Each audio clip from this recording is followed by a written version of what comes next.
कोटि कोटि आत्म प्रणाम।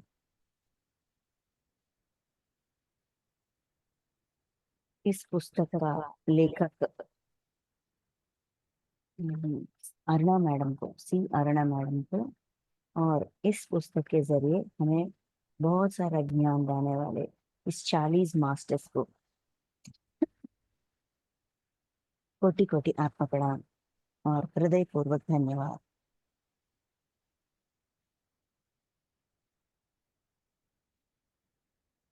तो शुरू करते हैं आज का हमारा सेशन। 40 मास्टर्स से संदेश, इसमें युधिष्ठिर से संदेश। तो आज का हमारा मास्टर युधिष्ठिर जी है, जो अ, महाभारत का एक अहम कैरेक्टर है। और वो बहुत जाने माने नाम, उसका जाने माने नाम है धर्मराज, मतलब पांडवों का बड़ा भाई। तो वो हमें क्या बताने वाले हैं और उनसे हमें ज्ञान, कौन सा ज्ञान प्राप्त होने वाला है, देखते हैं। तो युधिष्ठिर जी का ये महत्वपूर्ण बात है कि वो हमेशा धर्म का ही पक्ष रहता था। जो भी काम करो उसमें धर्म है कि नहीं। तो उनका धर्म कौन सा धर्म था, जो उसकी भाषा में, मतलब युधिष्ठिर जी की भाषा में या धर्मराज की भाषा में धर्म की मतलब क्या थी, वो यहाँ समझाते हैं। वो उनके जन्म का सच्चाई हमारे साथ शेयर करते हैं। तो देखते हैं। अ, हाँ, मैं धर्मराज के नाम से लोकप्रिय था, लोकप्रिय या उपेक्षाकृत प्रसिद्ध हूँ। प्रत्येक समा प्रत्येक समाज और संस्कृति उसके नि, निवासियों के अ, सं, संतिपूर्ण शांतिपूर्ण संचालन के लिए कुछ मूलभूत नियम और विनियम स्थापित करती है। प्रत्येक समाज, हर एक समाज में, मतलब हर एक सोसाइटी का कुछ नियम और निबंधन होते हैं। क्यों रखते हैं? कोई समाज अपना नियम और निबंधन क्यों रखते हैं? ताकि शांति पूर्वक उस समाज में जो भी मनुष्य जीते हैं, उसका जिंदगी शांति पूर्वक हो, ताकि कोई भेदभाव ना आए और शांति से सब अपना जिंदगी जी सके, ऐसा नियम बनती थी। मतलब उस समाज के बड़े या बुजुर्ग लोग ऐसा नियम बनाते थे, मतलब रीति रिवाज, नियम निबंधन, संस्कृति, ऐसा कहते हैं ना, ये सब कुछ बनाते थे। आप आपकी तरह मैं भी समाज का आदमी था। मैं भी समाज का आदमी हूँ, मतलब सोसाइटी, सोशल मैन, जो इस समाज में जो भी है, इसके हिसाब से जीना चाहिए। जिस समाज में मैं रह रही हूँ, उस समाज का कुछ नियम निबंधन होती है, रीति रिवाज होती है, कुछ विधि विधा या विधान होते हैं। इनके उनके हिसाब से जीना, ये युधिष्ठिर जी की धर्म का मतलब है। धर्म शब्द जो वो निकालते थे, उसका ये अर्थ था कि जिस समाज में मैं जी रही हूँ, उस समाज का जो रीति रिवाज, नियम निबंधन है, रूल्स एंड रेगुलेशंस, उसके हिसाब से जीना चाहिए। उसका उल्लंघन नहीं करना चाहिए, ब्रेक नहीं करना चाहिए। आपकी तरह मैं भी समाज की आदमी था। जब तक मेरे भाई अ, जबकि मेरे भाई शक्तिशाली, बाहुबली या ध्यानी थे। मतलब उनके चार भाई जो है ना, वो बहुत शक्तिशाली है, उनका बाहु मतलब फिजिकल स्ट्रेंथ, और ध्यानी भी थे। लेकिन मैंने समाज के नेताओं नेताओं द्वारा स्थापित ढांचे के भीतर अच्छी तरह से रहना चुना। उस समाज का मतलब जब वो कुरु साम्राज्य के राजकुमार थे, तो कुरु साम्राज्य का जो भी रूल्स उस उन दिनों में पालन करना चाहिए, ऐसा था। उस समाज का रूल्स के दायरों में रहकर जीना इन्होंने चुना है। मतलब उसका जन्म प्रणाली, लाइफ डिजाइन ये था कि जिस समाज में मैं जी रही हूँ, उस समाज के बड़े जो इस समाज के, मतलब ये हमारी राज्य का नियम है, ये हमारी वंश का नियम है, ऐसा जो भी नियम है उसका उल्लंघन ना करूं, उनके दायरों में रहकर मैं जी सकूं। यही मेरी डिजाइन थी, यही मेरी इच्छा थी, यही मेरी गोल थी। ऐसा कह रहे हैं, गोल था। अपने जीवन के डिजाइन से विचलित ना होने के लिए बहुत सावधान रहते हुए मैं लगातार मन की एक सतत तनाव तनावपूर्व स्थिति में रहता था। इसकी वजह से मैं युधिष्ठिर जी का ये यही नियम था, क्योंकि वही उसका डिजाइन था, जन्म प्रणाली वही था, उस जन्म का गोल यही था। तो इसी दायरों में रहना चाहिए। मैं क्या ऐसा रह पाऊंगा? कभी ना कभी क्या मैं ये सारे रूल्स को तोड़ दूंगा? ऐसा मुझे नहीं करना चाहिए। ऐसा हमेशा अपने आप को ये मनन करते रहता था। इसके वजह से उनके ऊपर, उनके मन के ऊपर, उनके दिमाग के ऊपर बहुत स्ट्रेस था। वो बहुत स्ट्रेस फील कर रहे थे। मैं धर्म के अलावा कुछ नहीं, या दूसरे शब्दों में समाज और संस्कृति के नियमों के मानसिक ढांचे से साथ रहा। धर्म के अलावा कुछ, किसी का भी कोई महत्व नहीं है। धर्म के अलावा कुछ नहीं, मतलब धर्म का पालन। एक मनुष्य जब जीने के लिए जिंदगी एक जन्म लेकर आता है, उसका एक ही नियम है कि उसका जन्म प्रणाली जो भी है उसके अनुसार जीना, यही उनका धर्म है। समाज और संस्कृति के नियमों में मानसिक ढांचे के साथ रहा।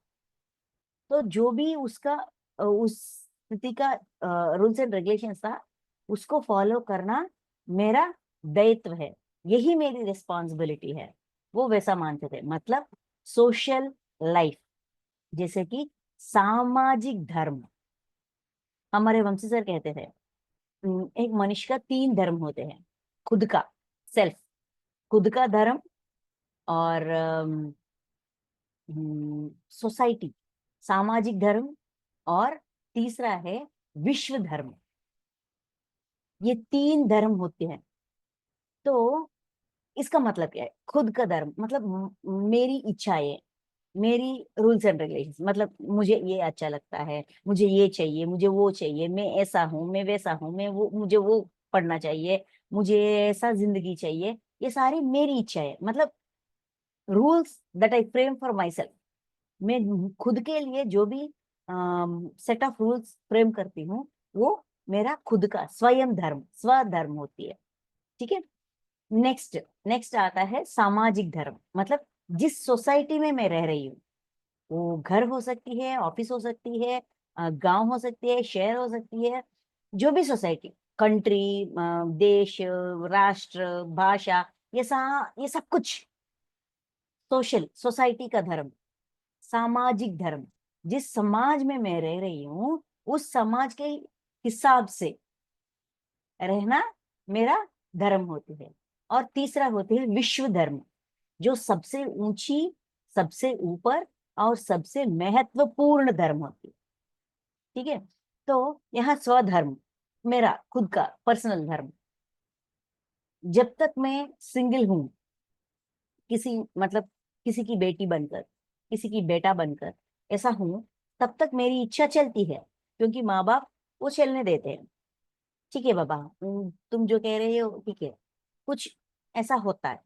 लेकिन जब हम किसी का लाइफ पार्टनर बन जाते हैं, खुद का एक जिंदगी बनाते हैं, तब हमारी इच्छाओं को सेकंड प्रेफरेंस देना पड़ता है, और उस फैमिली या लाइफ पार्टनर, उनके इच्छाओं को फर्स्ट प्रेफरेंस देना पड़ता है कि नहीं?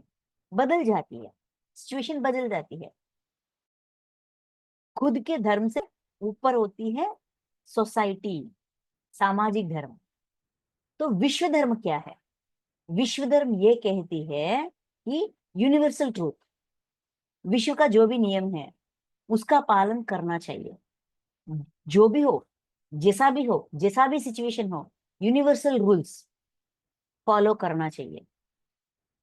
जैसे कि फॉर एग्जाम्पल, अगर इन दोनों धर्मों में क्लेश आ गए, मतलब कॉन्फ्लिक्ट आ गए, फॉर एग्जाम्पल हम कहीं चलना चाहते हैं, फॉर एग्जाम्पल मूवी जाना चाहते हैं, या किसी फ्रेंड्स के साथ कहीं जाना चाहते हैं, ऐसा हम जाना चाहते खुद के लिए, खुद की खुशी के लिए।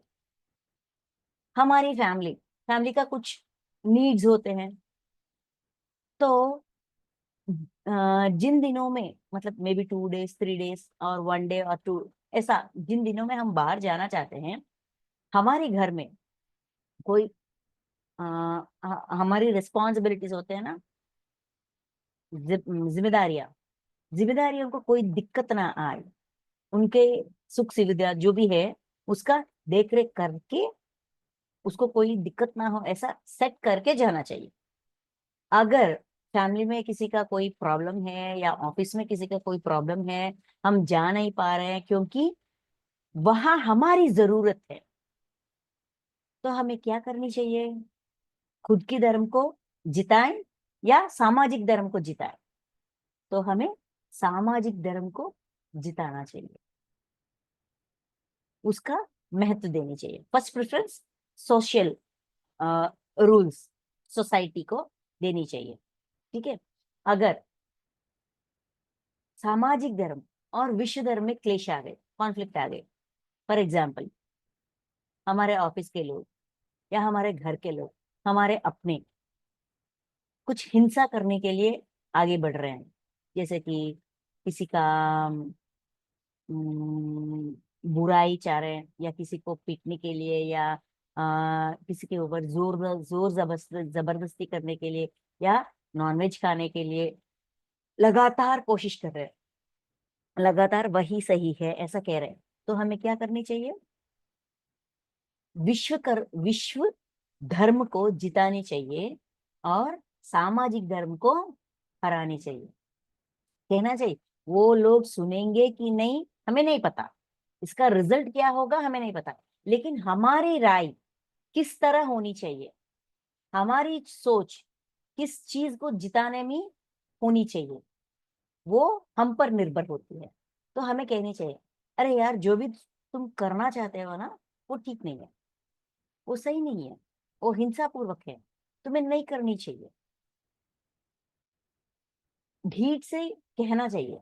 हमारे हमारी दायित्व ये है कि क्या सही क्या गलत, क्या धर्म क्या अधर्म, विश्व की नजरिया में यूनिवर्सल लॉज को हम उल्लंघन कर रहे हैं, ये ठीक नहीं है। इसके वजह से दर्द, हम जिसको दर्द देने देने के लिए तैयार हो गए हैं, वही दर्द वापस हमारे जिंदगी में भी आएगी, तब सह नहीं पाओगे। याद रखना, ऐसा सच्चाई को, सत्य को उनके सामने रखना हमारी दायित्व है। उसके बाद क्या करे वो उनका डिसीजन होगा, लेकिन हमें ये चुनाव, चुनना चाहिए। हमारी सिलेक्शन, जब हमारी जिंदगी में ये असमंजस सिचुएशन आती है, तब हमें किसको आगे देना है, फर्स्ट प्रेफरेंस देना है, किसको सेकंड प्रेफरेंस देना है, इस स्टेजेस को, इस सिचुएशन को नजर में रखते हुए डिसीजन लेना चाहिए। तो युधिष्ठिर जी सामाजिक नियमों को बहुत महत्व देते थे, ज्यादा महत्व देते थे, क्योंकि वही उनका लाइफ डिजाइन था। तो उनके जिंदगी में हमेशा वो, मैं सामाजिक नियमों का उल्लंघन ना करूं, उस अवेयरनेस में हमेशा रहते थे, क्योंकि वो उसका लाइफ डिजाइन था, मतलब जन्म प्रणाली, ताकि मैं कभी भटक ना जाऊं। इसीलिए उनको बहुत सारे समस्या आ गए उनके जिंदगी में, धर्म से हट जाओ ऐसा बहुत सारे सिचुएशंस आ गए, लेकिन वो कभी नहीं हटा अपने धर्म से या अपने नियमों से। तो क्या हुआ था देखते हैं। मेरी एकमात्र कमजोरी थी, मैंने धर्म की एक ही पत्ती पर जाने का फैसला किया, चाहे वह मेरी हार हो या जीत। उनका एक ही कमजोरी है, जो ताश, वो क्या कहते हैं, वो ताश भी नहीं है, वो कहते हैं युद्ध क्रीड़ा। वो एक एक तरह से गेम है, उन दिनों में राजा महाराजा खेलते थे। उसका नियम निबंधन अलग, उसका प्रोसेस अलग, सब युद्ध क्रीड़ा, वही उनका एकमात्र कमजोरी है। लेकिन वो कमजोरी भी धर्म की दायरों में रहकर खेलते थे, वहां भी उसका उल्लंघन ना हो, ये केयरफुलनेस, ये जागृत, वो जागृत रहते थे। संक्षेप में मैं केवल यह साबित करने के लिए जिया कि कोई भी आदमी विकसित हो सकता है, चाहे वह कहीं भी पैदा और पला हो। सब कठिनाइयों के बावजूद भी कोई भी आदमी खुद का वो विकसित कर सकता है, वो अपने आप को एक्सपैंड कर सकता है, वो सीख सकता है। वो कहाँ पैदा हुआ, कहाँ पले पड़ा हुआ, कैसा है उसका पैदाइशी कैसी थी, इसका कोई महत्व नहीं है। अगर चाहो तो हम आप खुद को विकसित कर सकते हैं, ये मानते थे युधिष्ठिर जी, इस सच को मानते थे। इतना ही नहीं, ध्यान रहे, मेरा जीवन ना तो ध्यान की बात करता है और ना ही किताबों किताबें आ, पढ़ने की, बल्कि समाज और संस्कृति के मौजूदा ढांचे के साथ लगातार खुद को बांधने की बात करता है। मेरी पूरी जिंदगी ध्यान के बारे में बात नहीं करती, पुस्तकों को पढ़ने के बारे में बात नहीं करती, पुस्तकों के ज्ञान के बारे में बात नहीं करती, सिर्फ सामाजिक नियमों का उल्लंघन ना करो ऐसा जिया कि नहीं जिया, सिर्फ और सिर्फ इसके बारे में बात करती है। मतलब उनका एक ही मोटो था, सोसाइटी का रूल्स एंड रेगुलेशंस को ना तोड़ो, वो जैसा भी हो। उनके नजरिया में वही धर्म है। तो वो कब बदला? देखिए, देखिए, मैंने ध्यान तो किया, मतलब पूरा जिंदगी उस पूरे जन्म में ध्यान नहीं किया, नहीं ऐसा भी नहीं है, ध्यान किया था। लेकिन कुरुक्षेत्र युद्ध के बाद ही यह सब मेरे जीवन और मेरे कर्मों के बारे में है। मतलब कुरुक्षेत्र, युधिष्ठिर जी की जिंदगी में बिफोर कुरुक्षेत्र संग्राम, आफ्टर कुरुक्षेत्र संग्राम, पूरी तरह ड्रास्टिक ट्रांसफॉर्मेशन था।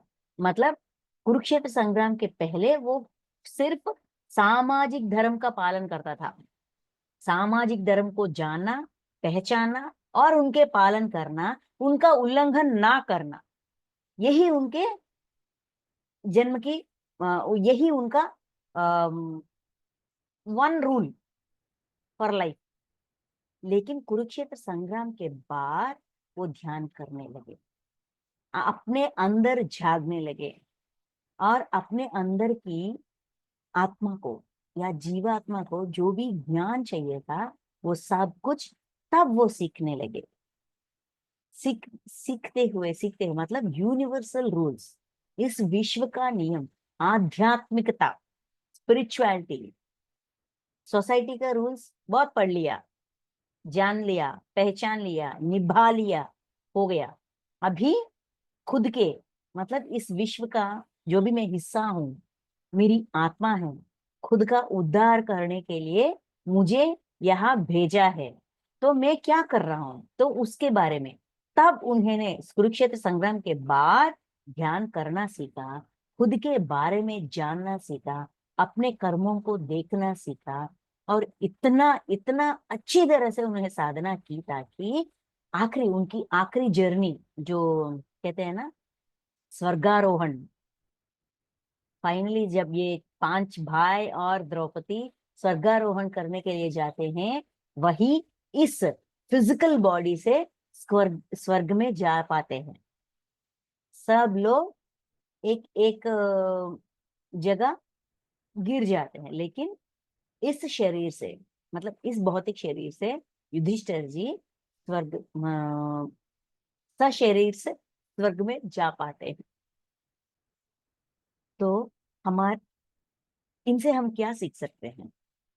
इनकी जिंदगी का 2 हिस्सा, बिफोर कुरुक्षेत्र संग्राम, आफ्टर कुरुक्षेत्र संग्राम, हम क्या सीख सकते हैं? मतलब हमारी जिंदगी में भौतिक जीवन जितना अहम है, आध्यात्मिक जीवन भी उतना ही अहम है। हमारी जिंदगी में एक मोड़ आती है जब हमें अपनी स्थिति का, अपनी परिस्थिति का बहुत सारे प्रश्न उठते हैं। उसका यू टर्न करने की वजह या तो दर्द, पीड़ा हो सकती है, या तो जिज्ञासा हो सकती है, जो भी हो सकती है, लेकिन यू टर्न आती है।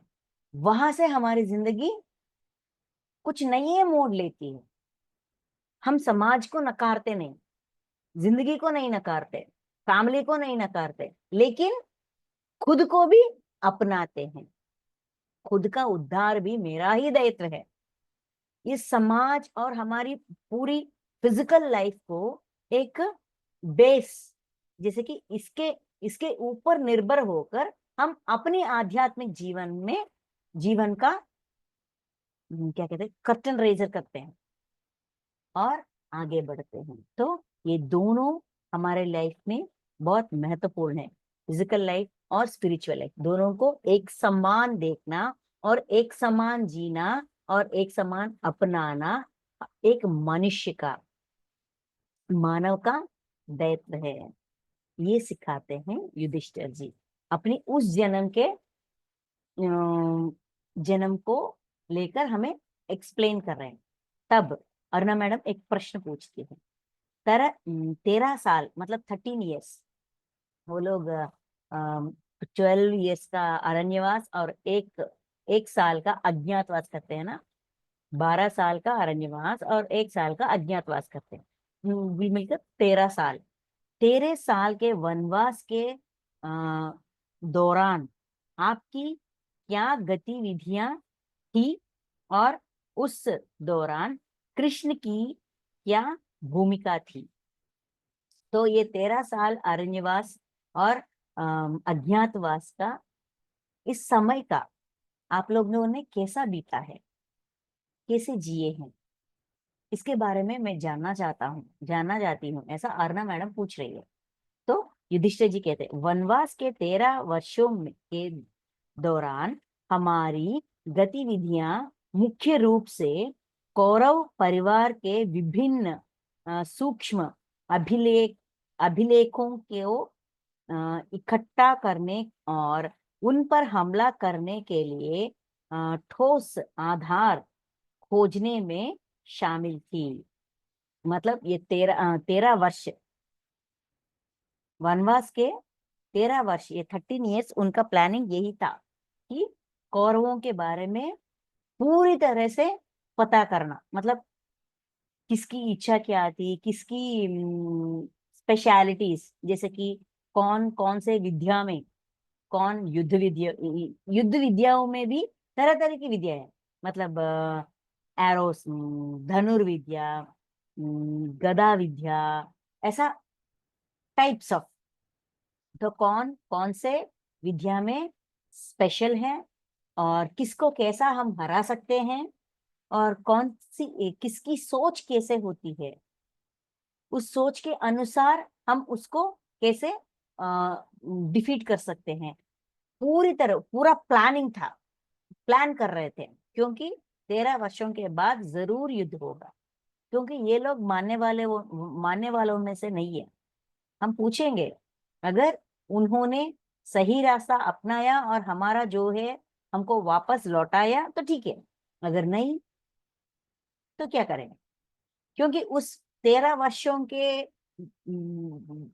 वर्षों में भी ये लोग कहाँ कहाँ जा रहे हैं, ऐसा वो इंक्वायरी करके उन पर किसी किसी ना किसी को भेज देते अटैक करने के लिए, उनको दर्द देने के लिए। तो इसीलिए ये लोग हमेशा उनको कैसा हराया जाए उनके बारे में पूरी जानकारी ले रहे थे, और उस जानकारी के हिसाब से कैसा हम उनको डील कर सकते हैं। मैं शामिल थी, सॉरी, ठोस आधार खोजने में शामिल थी। मेरी भाई अर्जुन, सहदेव और नकुल यह काम कर रहे थे। अर्जुन, सहदेव और नकुल ये तीनों ये काम में बहुत बिजी थे। उसी समय भीम खुद को स्थापित करने करने में शामिल था, लेकिन केवल दुशासन के खिलाफ। भीम, उनका एक और भाई, वो दुशासन को कैसा हराया जाए उसके लिए कौन सी साधना करनी है, हमेशा उनके दिमाग में वही चल रहा था और उसी के बारे में वो प्रैक्टिस कर रहा था। कृष्णा और मैं अलग अलग तरीकों से हमला करने के फायदे और नुकसान का पता लगाने में लगे हुए थे। अगर हम ऐसा अटैक करेंगे तो उसका फायदा कैसा होगा और उसका नुकसान कैसा होगा, मतलब युद्ध में तरह तरह की अटैक्स होते हैं, प्लान्स होते हैं। तो इस प्लान होगा तो वो लोग कैसे रिएक्ट हो जाएंगे, उसमें फायदा है या नुकसान है, ऐसा सारे युद्ध रीति रिवाजों के बारे में ये दोनों डिस्कस कर रहे थे, कृष्णा और युधिष्ठिर जी।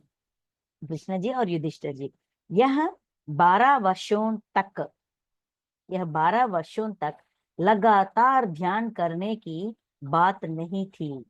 12 वर्ष केवल ध्यान के लिए हमने बिताया और सिर्फ ध्यान ही किया, ऐसा तो था ही नहीं, क्योंकि इस दौरान हमें कई युद्ध भी लड़ने पड़े थे।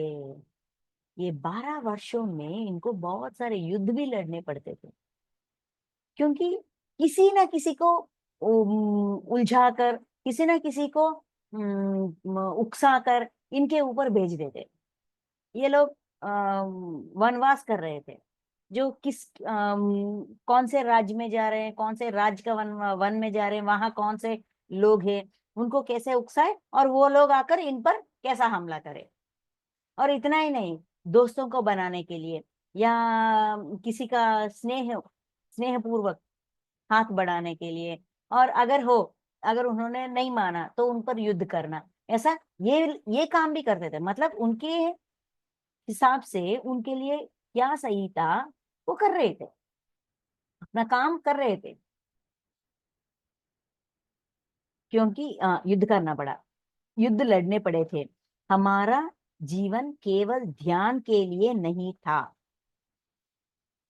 पद की एक बड़ा हिस्सा ध्यान से जुड़ा था।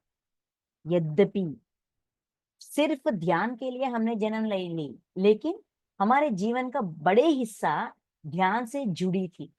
इसके बाद, मतलब ये कुरुक्षेत्र संग्राम के बाद वो पूरी तरह से स्पिरिचुअल पीपल हो गए। इस अवधि के दौरान अर्जुन ने बहुआयामी यात्री सीखी। अर्जुन जी एक तरह युद्ध कर रहे थे, एक तरह इनको कैसा हराया जाए प्लानिंग कर रहे थे। इतना ही नहीं, वो साधना भी कर रहा था, तरह तरह के आयामों में, मतलब तरह तरह के डायमेंशंस में कैसे जा सकते हैं, ये उन्होंने सीखा था अर्जुन जी। उसके बाद, हाँ, इन 12 वर्षों के वनवास से जो अधिकम लाभ प्राप्त हुआ वह द्रौपदी को हुआ। उसने अपनी सभी मानसिक शक्तियों को वापस बुला लिया और अपने मुख्य गुरु कृष्णा से बहुत कुछ सीखा। पूरी ये 4 लोगों में, सॉरी 6 लोगों में, 5 पांडव और द्रौपदी, इन 6 लोगों में ये 12 साल वनवास में अधिक लाभ किसका हुआ था? वो द्रौपदी का, क्योंकि वो साधना में पूरी तरह से जुड़ी हुई, अपनी सारी मानसिक शक्तियों का, मतलब अपने सारे भावोद्वेगों का, अपनी इमोशंस को पर नजर रखते हुए कौन से सिचुएशन में मैं कैसा रहती हूँ, इस इमोशनल इम्बैलेंस के पीछे क्या कारण है, क्या है, ऐसा खुद के अंदर, मतलब अंदर से वो तैयार हो रही थी,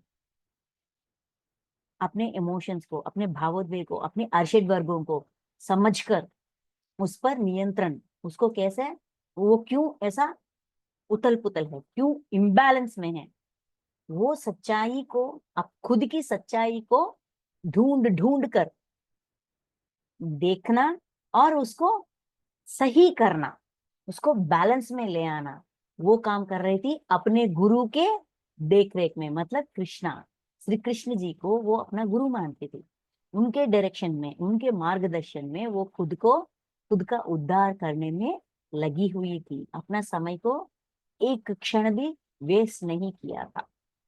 तो ये कह रहे हैं कौन कौन से काम में थे, कौन कैसे थे, मतलब हम समझते हैं ना कि ये लोग देवता हैं, देवताओं का पुत्र है, तो इनके लिए कुछ कष्ट नहीं होगा, वो आसानी से सब जो कष्ट आई थी वो आई थी, लेकिन सारी शक्तियां अपने आप हो गई उनको, क्योंकि वो देवताओं का पुत्र है, ऐसा हमारे, हमें वहम होती है।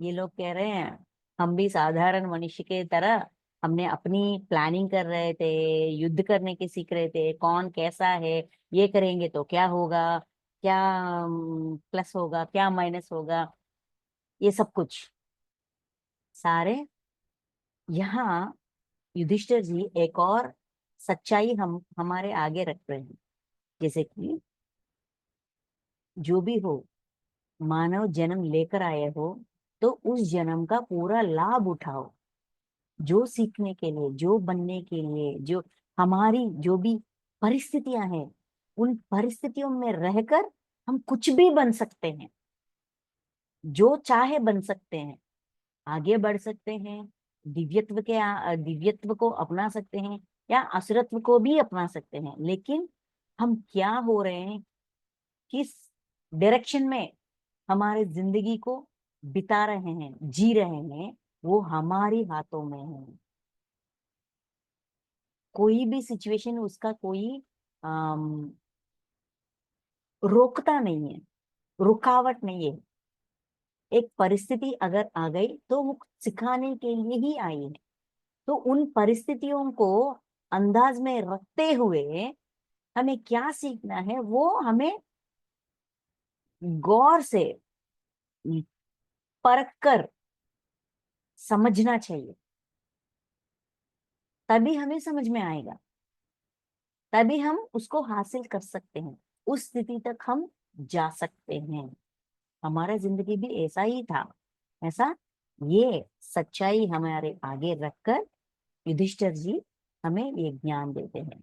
युधिष्ठिर जी को कोटि कोटि धन्यवाद कहते हुए आज का ये युधिष्ठिर जी से संदेश यही समाप्त होती है। Thank you masters, thank you so much.